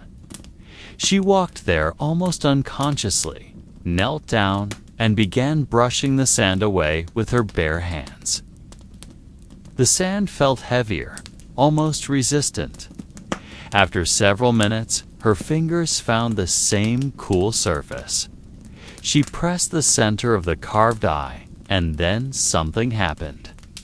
The ground trembled softly, not violently, but like a slow exhale from deep within the earth. The sound below her changed into a rhythmic pulse, steady and slow, like the heartbeat of something enormous. Lila froze, awe and dread intertwining in her chest. The vibration lasted only a few seconds before it stopped. The wind ceased entirely. The desert was utterly still. The silence was so complete she could hear her own heartbeat. She stood and looked around. The desert seemed altered. The stars above burned brighter, but the air felt heavier, as though something ancient had shifted. When she looked at the Sphinx again, she swore its eyes were slightly open, only a fraction, but enough to make her breath catch. She stepped back, tilted her head toward the sky, and whispered softly, "I didn't mean to disturb you." That night, she didn't sleep. In her journal, with trembling hands, she wrote, "The Sphinx breathed tonight." It made no logical sense. But deep down, she knew it was the closest thing to truth. Night once again spread its heavy silence across the Giza plateau. Like a black cloth layered with sand and whispers from the past. The moon hung low above the Sphinx, reflecting a pale glow that traced along its time-worn cheek. Beneath the giant's shadow, a group of archaeologists worked in complete silence. They had been digging for months, searching for something they weren't even sure existed. Yet belief in mystery outweighed fatigue. One of them, a woman named Layla, peered into a narrow opening that had just been uncovered. The air rising from below felt different, heavier, older, as if it carried the remaining breath of ancient guardians. No one spoke. They only exchanged glances, aware that their next step could alter everything humanity knew about Egypt. When the flashlights turned on, the stone walls below revealed symbols never recorded in any archaeological texts. There were shapes resembling inverted eyes, split circles, and carvings of human bodies with lion heads all pointing toward a vast chamber still hidden. A breeze rose from the depths, faint yet constant, like the breathing of something that had slept for centuries. Layla descended the newly revealed stone steps, and each footstep echoed strangely, as if the chamber beneath was not solid, but alive. The beam of light traced across quivering sand, then halted upon something that should not have existed, a stone door. Scorched black in places, as if once touched by fire not of this world. They stood frozen before the statue, as if time itself had stopped between a heartbeat and a breath.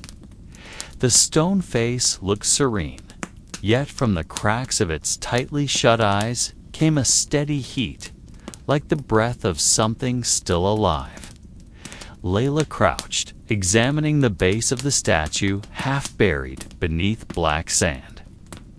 She saw fragments of melted metal forming uneven circular patterns, as if an explosion or ritual burning had once taken place. On several sections of the wall, stone appeared to have melted like wax and hardened again into smooth ripples. She aimed her flashlight upward and saw ancient inscriptions etched deep into the ceiling, painted in dark red, as though veins of blood ran through the letters themselves. None of them dared to speak. The sound of their own hearts was louder than breathing. One of the team members, an older man named Hamid, stepped forward and placed his hand upon the statue's chest. He closed his eyes, trying to feel something, and in an instant his body stiffened. A sound like a serpent's hiss came from within the stone, followed by a flash of red light through the black sand. Hamid staggered back, staring at his palm, now scorched as if he had touched live embers. No one knew what had just happened, but Layla could feel the heat doubling around them. And for a fleeting second, almost imperceptibly, the statue's brow seemed to furrow as if something within it was trying to awaken. Layla stared at Hamid, who was still trembling, his eyes empty as if something within him had been taken away. Thin steam rose from his burned palm, dissolving into the heavy air beneath the earth. She wanted to help, but as she stepped closer, Hamid looked at her with a strange gaze, though another shadow now peered from behind his consciousness. Then, in a hoarse whisper, barely audible amid the humming heat filling the corridor, he said that the statue was breathing, and inside it was a voice calling their names only they themselves knew. His words froze everyone, for it was as if the being was not stone at all, but a living memory, one that knew their pasts, their secrets, the ones they never spoke aloud. Layla turned her eyes back to the stone face, and now she saw that around its sealed mouth, fine cracks had begun to spread like a slow, creeping smile. From within those lines came a hot wind carrying a pungent scent, part burned flesh, part wilted desert blossom. Their lights began to dim, one by one, as though something nearby was swallowing all illumination. In the thickening dark, they could hear only the faint, rhythmic thudding from deep inside the stone walls, like the heartbeat of a buried giant. None of them knew what would happen if they stayed, but none could move either, as if the mystery itself had bound them in a silence that could not be broken. The atmosphere inside the corridor had changed completely. The once hot air now felt heavy and faintly trembling, as if the chamber itself was breathing with something unseen. Layla looked around, and in the dim glow of the last torch, she saw faint shadows dancing across the walls. They were not theirs. They looked like lines of people walking toward the stone statue, carrying something in their hands, perhaps offerings, perhaps bodies. She could not tell. The shadows moved slowly, heads bowed, like a ceremony being reenacted from thousands of years ago. One of the figures stopped, turning toward Layla, and though it was only a blur of darkness, she could feel its gaze pierce into her. Exploring her memories, searching for something hidden deep within. She closed her eyes and heard a whisper, soft and ancient. In a tongue she did not understand, perhaps the language of the old Egyptians, or something older still. Something that should never again be spoken by human lips. Hamid fell to his knees, pressing his hands to his ears. But the voice continued, echoing from within his own mind. Meanwhile, Dr. Yusuf stood frozen before the statue, as if entranced, his hand resting upon its surface, which now felt warm like living flesh. When he touched its chest, a long crack split through the stone, and from the fissure burst a rush of hot air mixed with golden dust. The particles swirled slowly, forming a spiral above them, and within it shimmered the outline of a pharaoh's crown, dim but radiant.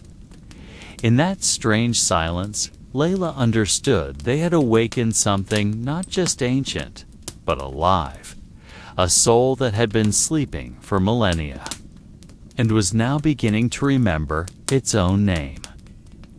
The atmosphere inside the corridor had changed completely.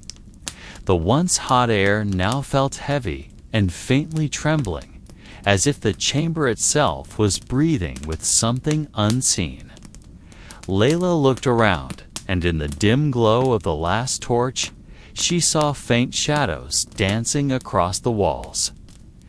They were not theirs. They looked like lines of people walking toward the stone statue, carrying something in their hands. Perhaps offerings, perhaps bodies. She could not tell. The shadows moved slowly, heads bowed, like a ceremony being reenacted from thousands of years ago. One of the figures stopped, turning toward Layla, and though it was only a blur of darkness, she could feel its gaze pierce into her. Exploring her memories, searching for something hidden deep within. She closed her eyes and heard a whisper, soft and ancient. In a tongue she did not understand, perhaps the language of the old Egyptians, or something older still. Something that should never again be spoken by human lips. Hamid fell to his knees, pressing his hands to his ears. But the voice continued, echoing from within his own mind. Meanwhile, Dr. Yusuf stood frozen before the statue, as if entranced, his hand resting upon its surface, which now felt warm like living flesh.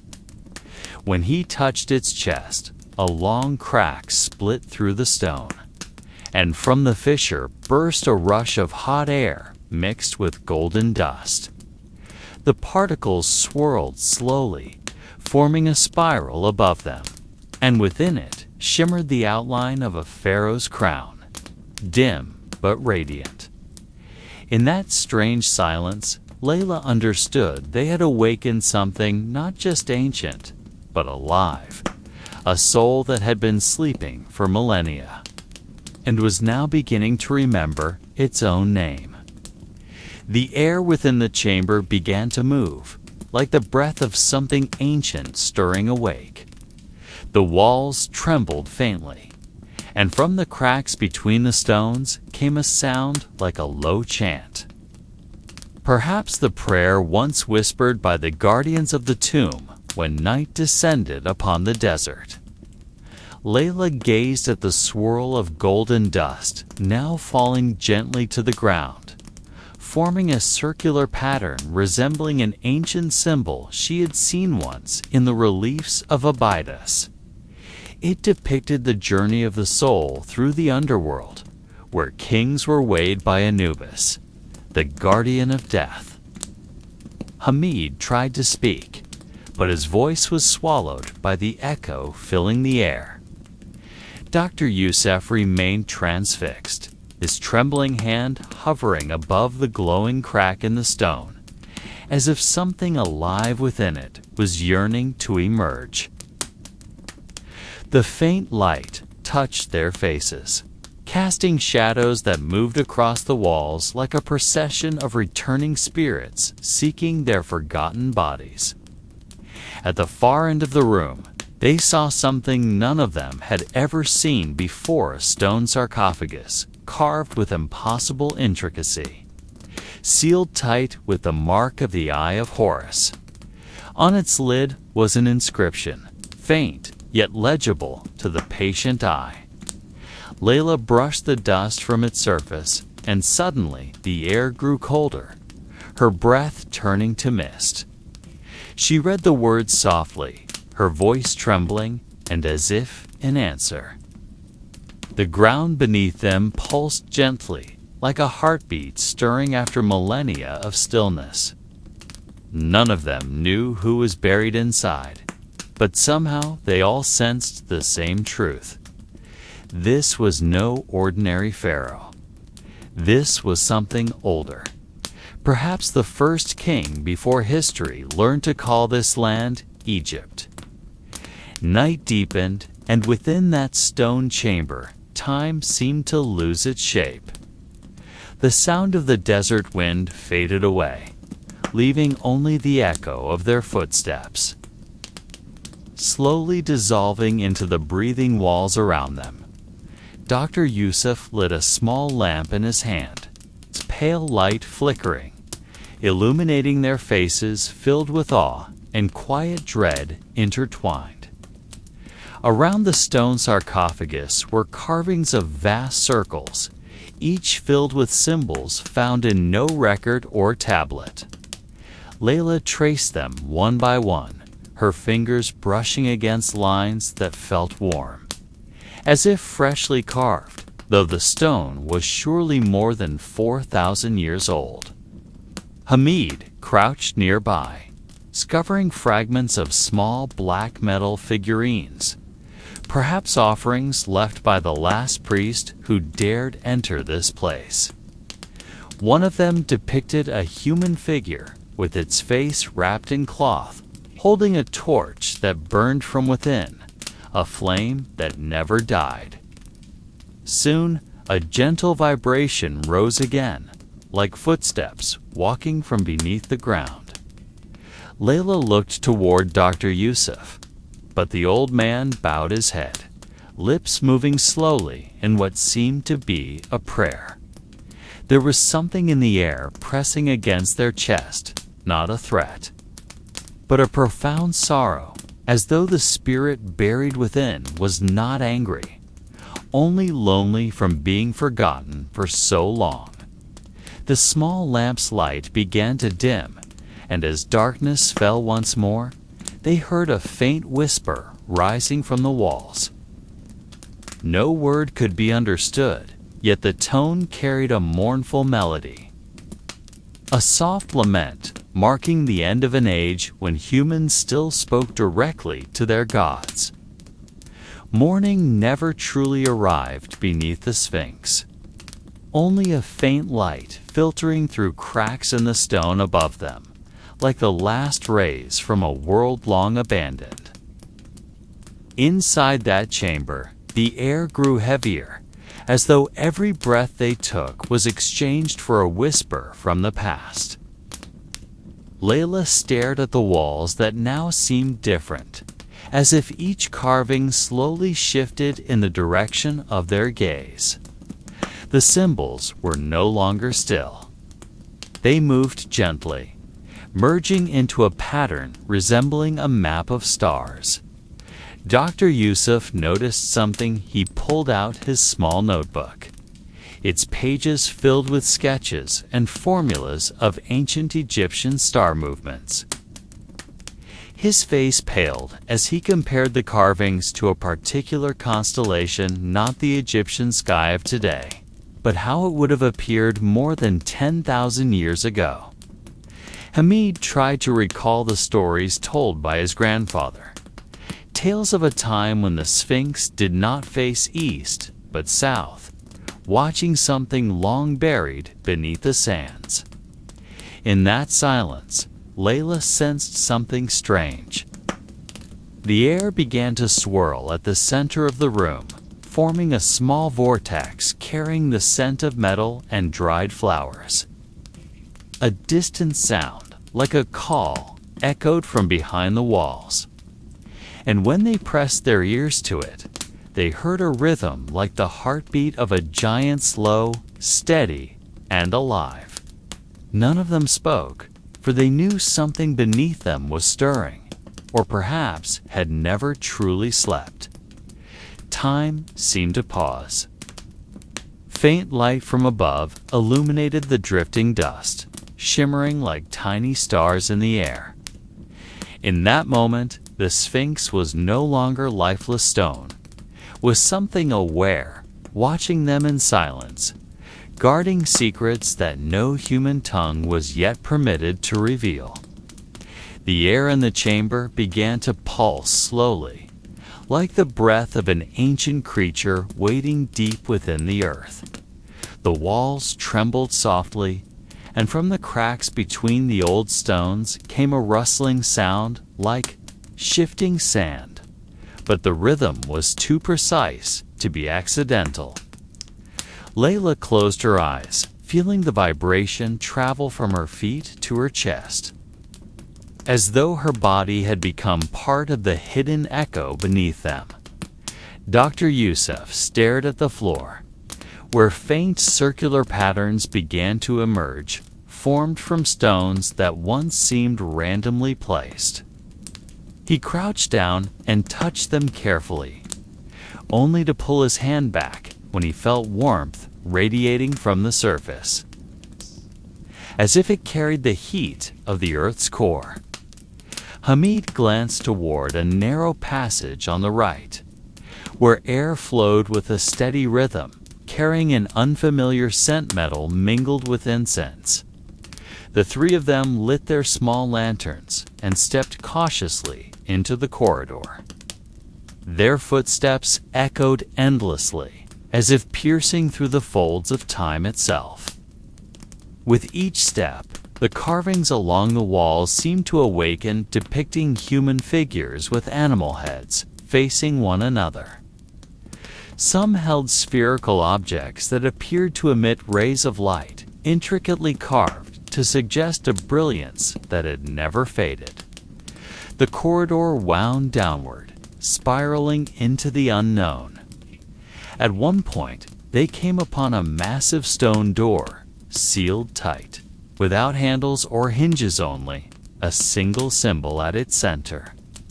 a great eye staring directly into the heart of anyone who dared to look at it. Layla approached, feeling the symbol's gaze come alive, then reached out with trembling fingers to touch it. The air suddenly stilled, the lanterns flickered, and from behind the stone came the sound of a deep, long breath, like something that had just awakened from a sleep far older than time itself. The stone door began to tremble, emitting a deep sound more like a murmur than a voice, and dust fell from the ceiling as the circular symbol at its center slowly rotated. Layla held her breath as the patterns on the stone surface glowed softly with a golden hue, like fire spreading beneath the skin of the earth. The light wasn't blinding, but warm and gentle, as if greeting those who stood before it. Dr. Yusuf watched in silence, his eyes reflecting the dancing glow upon the stone, and for a moment the air around them grew heavier. With a single low hum, the door split in the middle, opening a gap that revealed a vast chamber beyond. Inside, they saw something they never expected.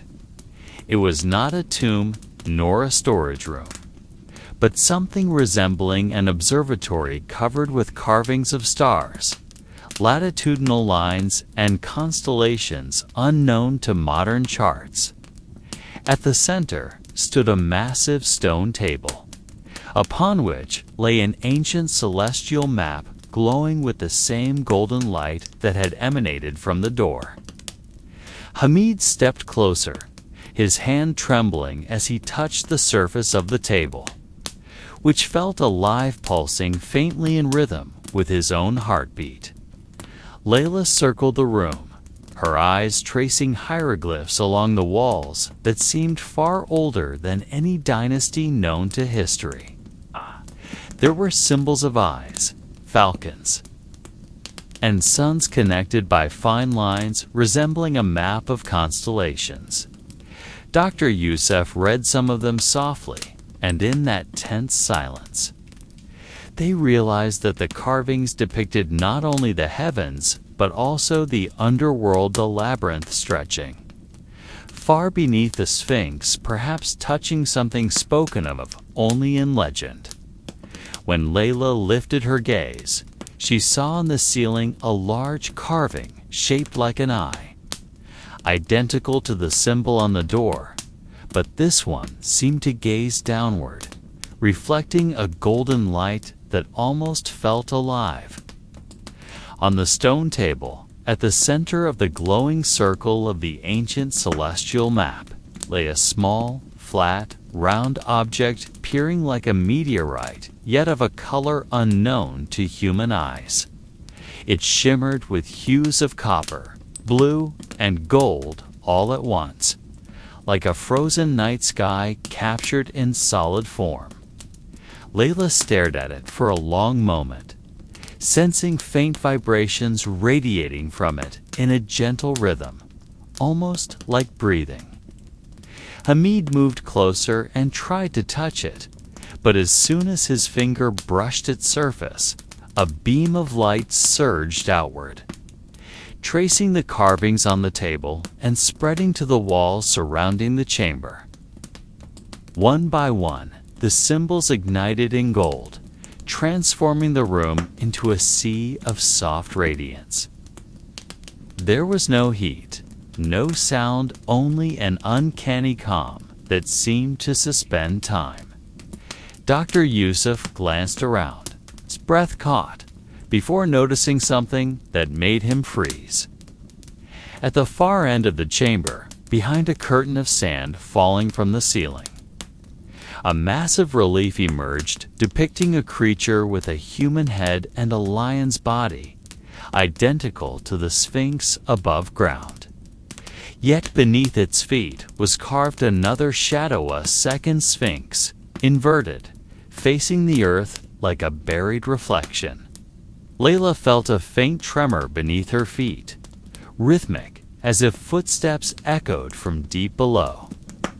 The air grew colder, and Hamid whispered softly that perhaps they were not inside a tomb or temple, but within something older, something built long before Egypt knew the names of its pharaohs. Dr. Yusuf nodded slowly, brushing dust from a wall and reading a line of faded hieroglyphs aloud. Translating softly, the guardian above protects the one below, and beneath lies the secret of the fire that never dies. The words echoed in their minds, and amid the soft stillness, the golden light in the room dimmed gradually, leaving behind long shifting shadows crawling along the walls as if alive. As the final light in the chamber slowly faded, a thick silence descended, so heavy that every heartbeat echoed through the ancient stones. Layla looked around carefully, her eyes adjusting to the dimness, and realized the floor beneath them had changed. The massive stones, once solid and flat, now vibrated faintly, forming subtle spiral patterns.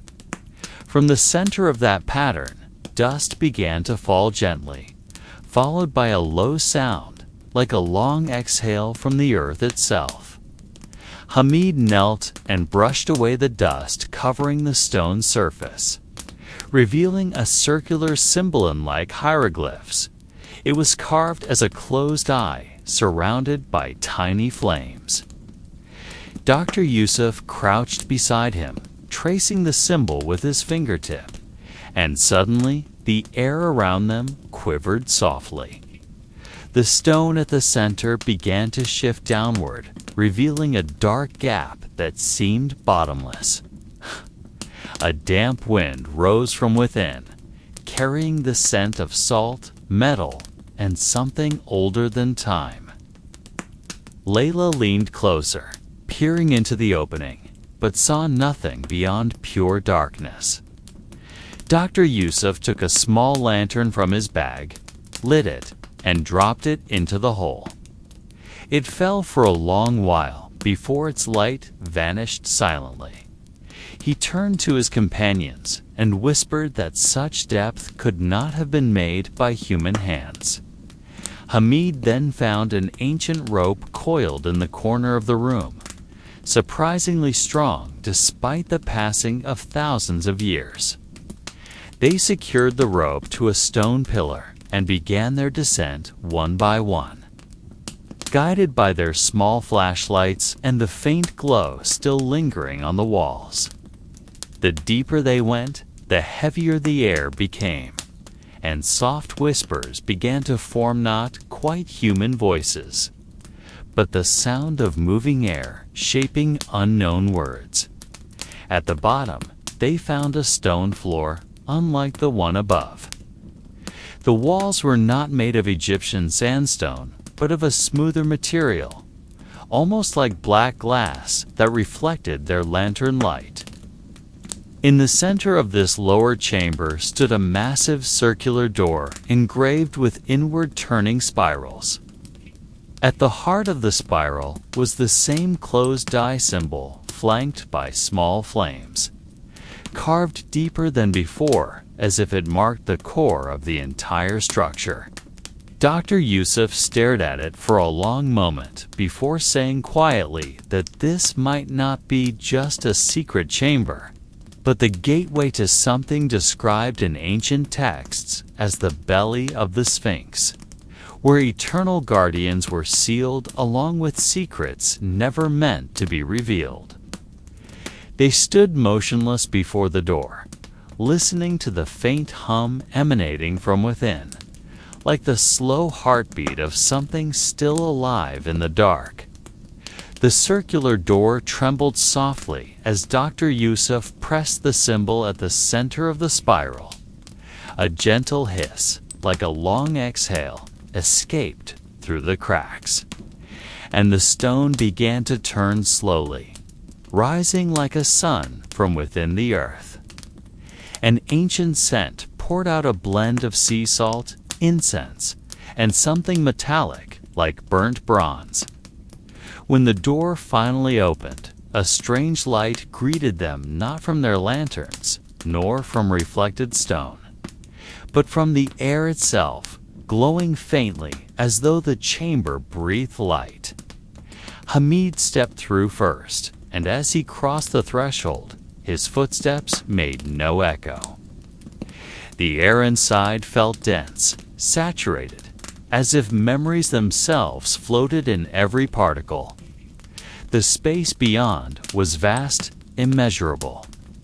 Its walls disappeared into a thin golden mist, while beneath their feet the floor gleamed like wet glass, mirroring the ceiling above where thousands of glowing symbols drifted slowly like stars across a night sky.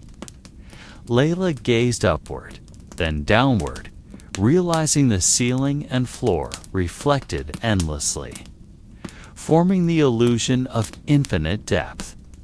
In the center of that chamber stood 7 enormous statues, taller than the Sphinx, though they resembled no known Egyptian gods. Their bodies were human, but their faces were concealed beneath shining metal masks, each marked with a closed eye upon the forehead. Dr. Yusuf whispered that they might not be gods, but guardians of time beings that watched over the boundary between the living and the dead. Each statue held a different object to staff: a mirror, a sword, a stone, and a burning papyrus scroll that flickered though no flame could be seen. Hamid approached the one with the fiery scroll, feeling warmth in the air, though the room was still.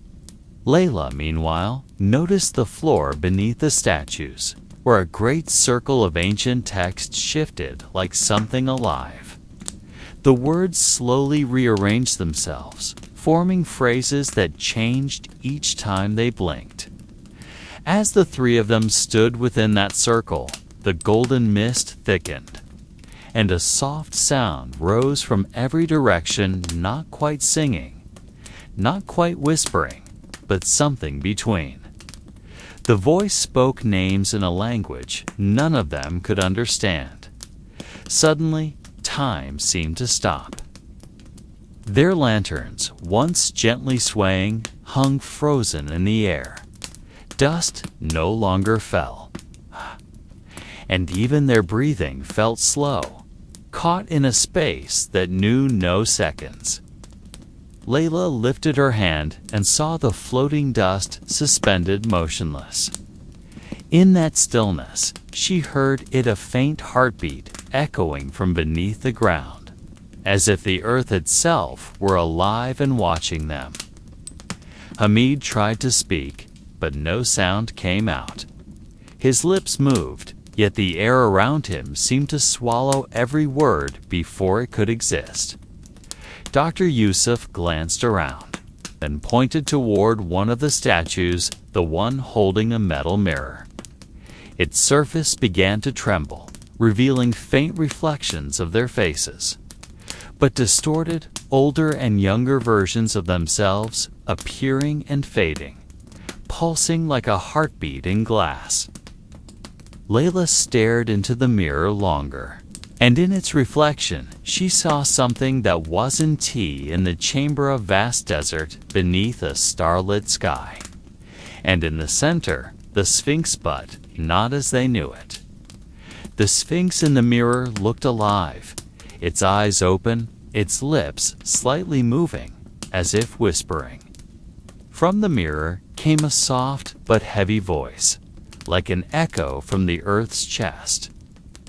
It did not speak in words, but entered their minds directly. "Time does not flow here," the voice said without sound. "You are not the first to come, but perhaps the last." Hamid's knees weakened, and Dr. Yusuf bowed his head deeply, like a man who had just realized he had crossed a forbidden line. The glowing circle beneath them now spun faster, each symbol radiating a different color: blue, red, violet, gold, deep green. The lights rose from the floor, swirling around them like living stardust. Layla shut her eyes against the brilliance, and when she opened them again, the statues had moved. They were now facing the three of them, and from the symbols on their foreheads. Thin beams of light extended and merged in the center of the room, forming a single round shape-hand eye, slowly opening. Dr. Yusuf whispered, barely audible, "This isn't a tomb. It's a laboratory of time." The words made Layla's skin crawl. She turned back toward the mirror, and this time she saw something that made her breath catch. Behind the Sphinx's reflection lay a city no modern eye had seen: pyramids unbroken, the Nile glowing like molten glass, and people with bronze luminous skin walking slowly along its banks. The light from the eye slowly expanded, turning the entire chamber into an ocean of shifting colors, moving like water illuminated from within. Layla felt her body grow weightless, as if she no longer possessed mass. And she could hear her own breathing stretch and slow until it became a soft echo blending with the air. Hamid looked around, but there were no longer stone walls or sandy floors, only an endless sky filled with stars drifting slowly like grains of dust in a dream. In the middle of that darkness, the Sphinx appeared, not as stone, but as a being of light. And from its eyes flowed a calm river of fire, spreading across an infinite desert plain. The same voice returned, gentler now, as if speaking only to them. "Time is a wound that never closes," it said. "And beneath every monument, there is always someone trying to seal it with eternity." Layla gazed at the river of fire and saw within it the faces of people who had come and gone, dynasty after dynasty, sand after sand. Each tried to leave something behind, and all were eventually swallowed by time. Dr. Yusuf closed his eyes, realizing that perhaps this was the truth every seeker of Egypt's mysteries had longed for, that a secret is not something to be found, but something waiting to be accepted. When they opened their eyes again, the chamber had returned to perfect silence. No more light, no statues, only the soft chill of air brushing their skin. The Sphinx above them stood still, its face turned east as always, showing no sign of what had just transpired. Hamid tried to speak, and this time his voice returned, faint but real. "Did ... all that really happen?" Layla looked at the pale morning sky and smiled faintly. "No one knows," she said. "Maybe we just dreamed within a dream older than the world itself." They walked slowly away from the ruins, while behind them, the shadow of the Sphinx stretched long under the first sunlight, as if following their steps.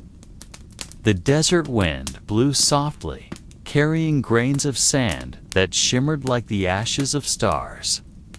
Somewhere beneath the sands, perhaps there were still corridors untouched by human light, waiting, silent, like a secret that no longer wished to be found. And above it all, the eternal guardian kept smiling, not because it knew the answer, but because it understood that questions are the quietest form of eternity.